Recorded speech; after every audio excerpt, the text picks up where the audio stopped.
Hi everyone, my name is Scott Croning and I am actually one of the owners of Broken Roads Furnishings. Me and my wife started this company a few years back to just work on furniture. We really like the before and after and just the satisfaction we get out of taking something that's really old and ugly and trying to make it pretty. So that's kind of one of our passions. So in the process of posting some of these before and after pictures, we get questions like, how do you do this or how do you do that? And this particular video, I want to spend some time talking about how we do our tops or how we refinish the wood part. So I typically handle the wood refinishing, the tabletops, where you want to see the grain. And then my wife, she does the painting and all the pretty artistic stuff. So I kind of think we make a pretty good team. But hey, I wanted to come to y'all today and give you a quick explanation on how we do this. Again, we get questions and it's kind of difficult to put it in writing or to text someone how to do it. So I figured if we put this together, it's something that you could kind of refer back to and look at. This is by no means the only way to do it. It's just the way I like doing it, and it's kind of what we tend to do the most of. This gives you more of a kind of a classical finish for a table. So I'm going to explain kind of my process on what I do. There's 1,000 videos out there that give you different options and gives you different ways to refinish tops, but this is just what we do. So we spend a lot of time on pedestal tables. And there are, it seems like everybody has one or has one in their family or knows somebody that has one. And a lot of them look like this. They're that honey oak, color from the 70s, 80s, 90s, whatever. And a lot of folks want to change that and make it, more of a darker color or just a different finish. So that's kind of what we kind of fell into a little niche of doing a lot of these tables. And I would say we've probably done, over 100 of them at this point. So I'm going to start the process by kind of explaining, kind of what, from the start to finish on kind of how we go through this. Me personally, I really like working with solid wood, but that's not always the case. We'll find pieces that aren't solid, that are veneer, and you can still refinish those too. You just have to do it in a slightly different way. So I want to show you kind of a simple way to tell the difference between solid wood and a veneer top. On a solid piece, this is just a leaf from a table. When you look at the edge of it, you can see that the grain actually goes over the edge and it follows it over the edge all the way. And another thing you can do is look at the back of the wood to see if the grain matches the front of the wood, the tabletop. And in this case, it does. So, we can be pretty confident that this is a solid piece.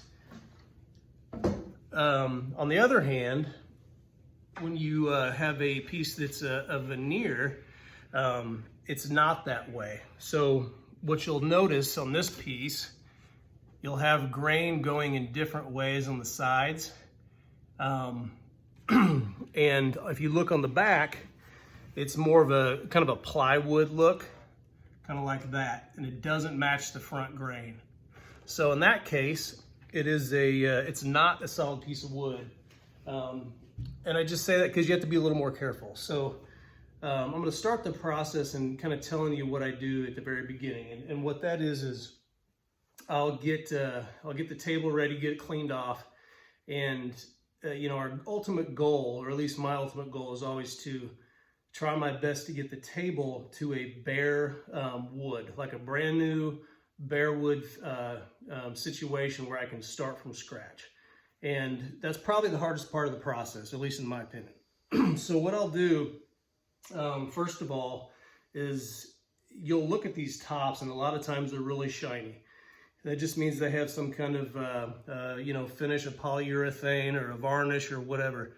And that's very difficult to sand. It's gonna make your life much more difficult when you get to the sanding process.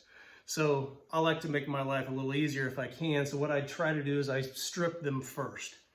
And I typically use a product similar to this. You don't have to use this. It's just what I typically use. And I'm not real picky on what kind. This particular one is actually, it can be kind of dangerous. You have to be very well ventilated area, or outside, or have a mask. I would do all of those things. Wear, your protection on your eyes. There are other options as well. They have a citrus stripper that is not as toxic. I would just go to your local hardware store and just look for some kind of a stripper that removes paint, removes varnish and polyurethane. But it's going to save you a lot of elbow grease and work if you strip it first, in my opinion. So what I typically do is I'll pour this all over the table very liberally to get all of it soaked. And you don't want it to dry. You want to kind of keep it wet, and you want it to sit there for, 5 to 15 minutes. It just kind of depends, and you may have to repeat the process. But what I do is I pour this on the tabletops, let it sit for a while, and then I'll go just back with a trowel and I'll scrape it off into like an old pan or an old box or something. And then, we'll get that first finish off of it. And when you do that, it'll leave the top in a place where, you're not having to sand through that clear coat, because it is a lot tougher. So then what I'll do after I put the stripper on there and after I get that off is I'll take some lacquer thinner or mineral spirits. I think they both work similar to this. And I'll pour it on the tabletop and just take a bunch of paper towels and wipe that surface off and get all that stripper off, because you don't want that on there when you're sanding. And again, it may take you a couple different rounds of stripping to get it all off. And if you miss a little bit, that's okay. It's just, like I said, it makes it easier when you go to sand. Another thing you want to keep in mind is when you are stripping it, on the sides of these tables, there's a lot of little grooves and stuff.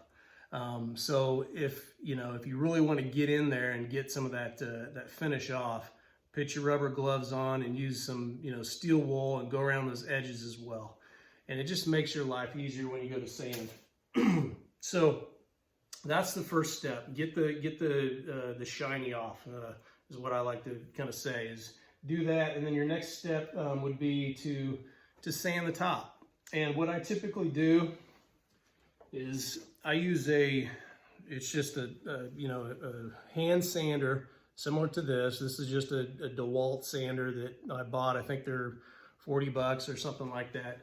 And I start the process by using an 80 grit sandpaper. And I really like the 3M brand. You'll see it right here. And it's the reason I like it is because it has kind of a sticky surface on the back. It just seems to work really well with my sander. And it's cheaper to buy the sheets like this, and you literally fold them in 4s and cut them, and they'll fit that sander exactly. So that's what I do. That's my first step, is 80 grit, and I'll sand the tops. Actually, let me step back a little bit. When it's not solid, you have to be a little more careful.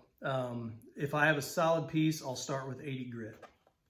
And I just remember to always sand with the grain at all times, because if you don't, you're going to see it later when you go to finish it. It needs to go with the grain.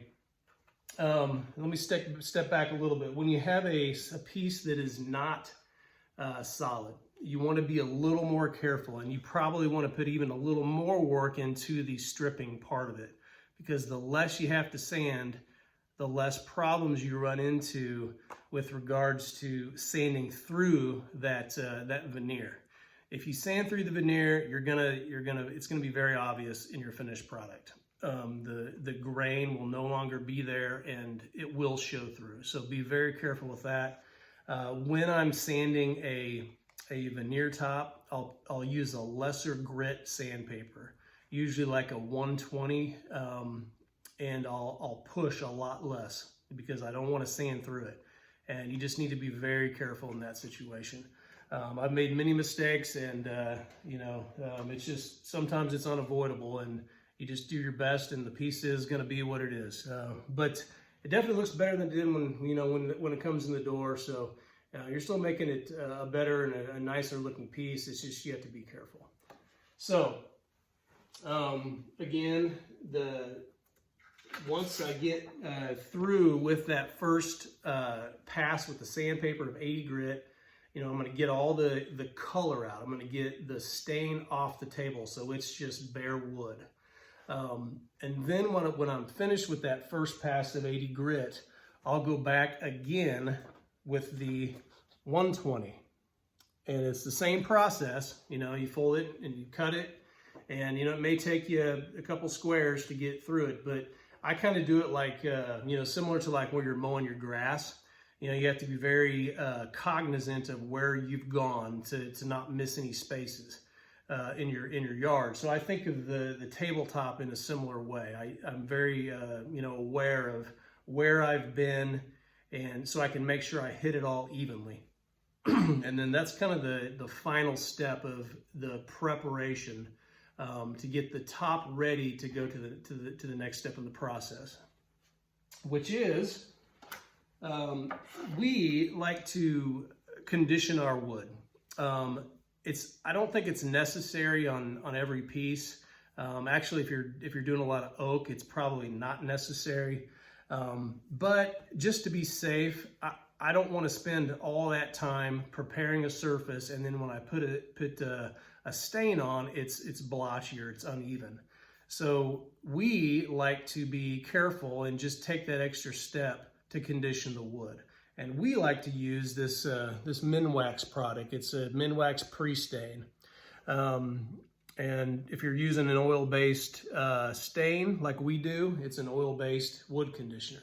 So just be cognizant of that. So what I'll do with this is I'll just use an old rag, like an old t-shirt, dip it in here, and then I'll coat the entire surface with this stuff.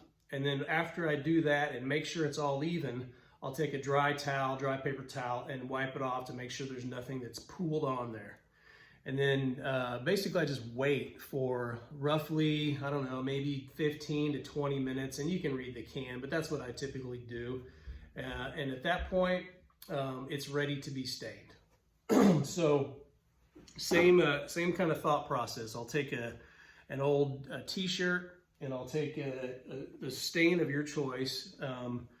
This one happens to be ebony, and it's also a Minwax product. There's many to choose from out there.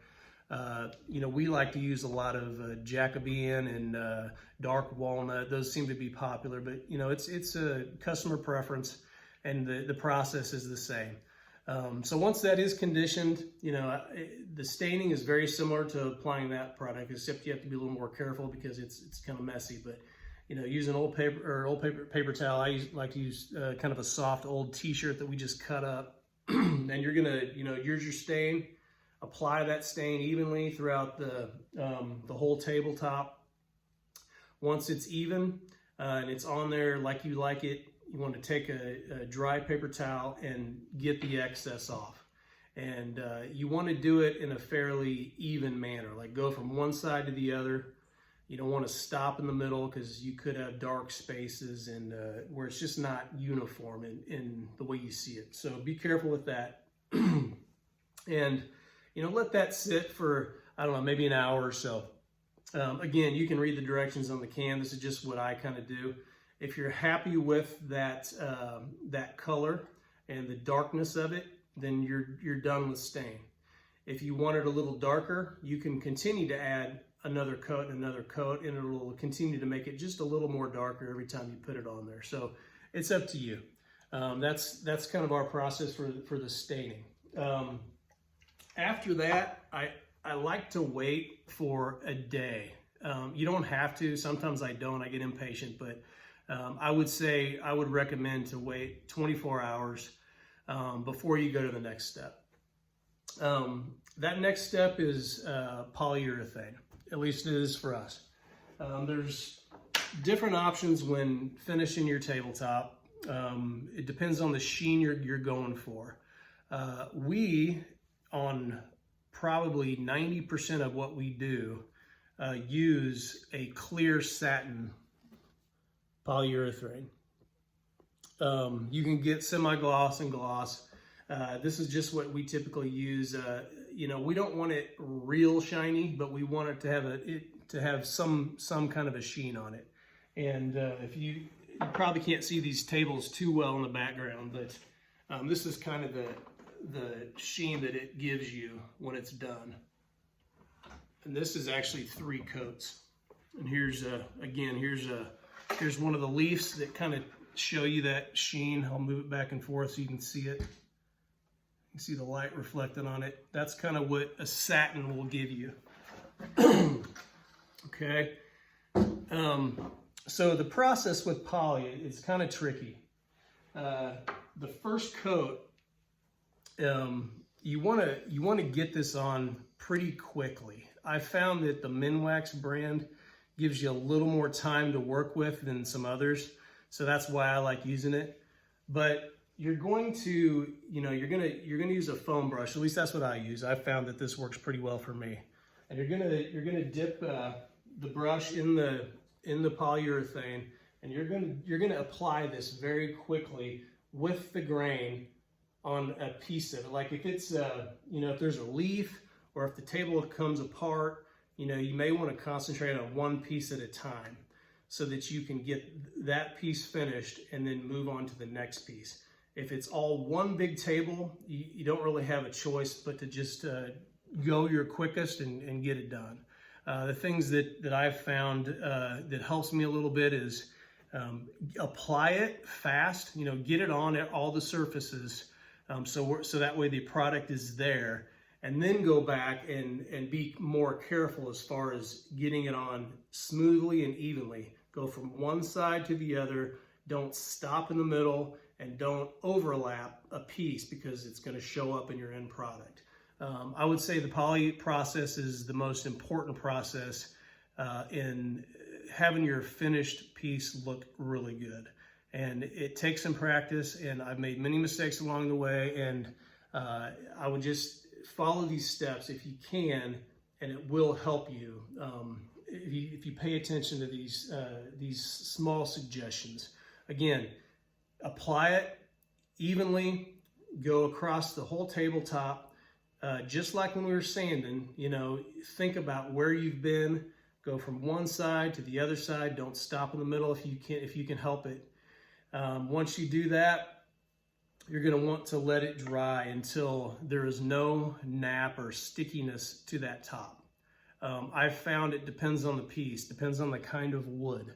I would say it's typically in 24 hours, that first coat will be dry enough to apply a second coat. But again, it needs to be, the top of the table needs to have no stickiness to it at all, because the next step is another sanding step. And if it's sticky, it's going to gum up your paper. So you want it to be very dry to proceed to the next step. The next step is more sanding. At this time, you're not going to use a automatic hand sander. You're going to use your hand. And this is a 400 grit sandpaper. And I will say that I don't know that the brand or the kind makes as much of a difference on this step. But I do the same thing. I cut this into pieces that are small enough to fit in my hand well. And I, just like all the other sanding steps and all the other, application steps, you want to sand that top evenly, all the spaces lightly and evenly with the 400 grit. And it's gonna be a little dusty, not too bad. After you're done sanding that, you're gonna get just a wet towel, at least I do, and I wipe all that dust off and let it dry. Once it's dry, you're ready for the second application of the polyurethane. It's the same as the first. You're gonna put it on, very evenly with the grain if possible. No overlaps of where you're dragging your brush. You want to go from one side of the table to the other side of the table. Once you do that, again, I would say wait another 24 hours. Usually as you go along in the process, the drying time speeds up a little bit. For instance, the second coat dries a little faster than the first. The third coat dries a little faster than the second. But still, just to be safe, I would make sure you give it enough drying time. Once that second coat is completely dry, it's time for another round of sanding. Same exact sandpaper. So 400 grit sandpaper. You're going to go through the same process as you did on the second coat. You're going to sand it all, evenly, lightly. Don't push too hard, or you'll actually go through it and take some of that stain off. You don't want to do that. So go through that process again, lightly sand it, wipe it off with a wet rag, wait for that to dry, and then you're ready for your third and usually final coat. We typically put 3 coats of polyurethane on all our finished wood pieces, and we found that is sufficient. In fact, we've had many tables that have been like in the foyer of our church, and they've held up very well for more than a year so far, that we look back and it's like, wow, you can't even tell that this has been used. So it's been very effective based on our experience. So again, you get that last sanding done, and you're ready for the third and final coat of polyurethane. Now, you're going to apply it just like the other ones, but on this one, you're going to be especially careful, because however you finish this one is going to be the final product.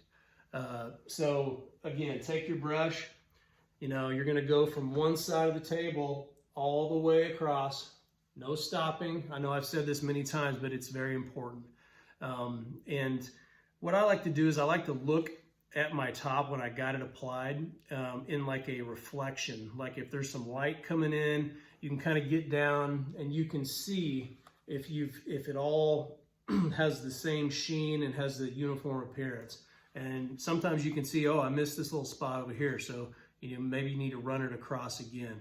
On this last coat, I'll go over it 3 or 4 times just to make sure I have it all nice and even, and I haven't missed any spots, and there's no dust or hairs that kind of fall in the finished product. If you find some stuff, and at the end of the day you could do another coat and fix that, but why go through another step if you don't have to? So that's kind of the process we use. I know it's very lengthy and there's a lot of work involved with it, but it does give a nice finish at the end of the day. Like I said, there are easier ways to do it. There are many products out there. In fact, there's products that you can get where you don't have to hardly sand at all. You can get some gel stains that you can just apply, lightly sand and just apply over the top of an existing table and not take it down to the bare wood. There's other options out there, easier options. This is just what we do with some of the pieces that we get and that we found that have worked well for us. So if you have any questions, let us know. We're available. We can help you guys out. This is, like I said, we do this for fun. We sell some of our products. We do some things for some customers, but we do get a lot of enjoyment out of just seeing these pieces transformed, and it's a good hobby to have. So any questions, let us know. Thanks for watching the video, and God bless.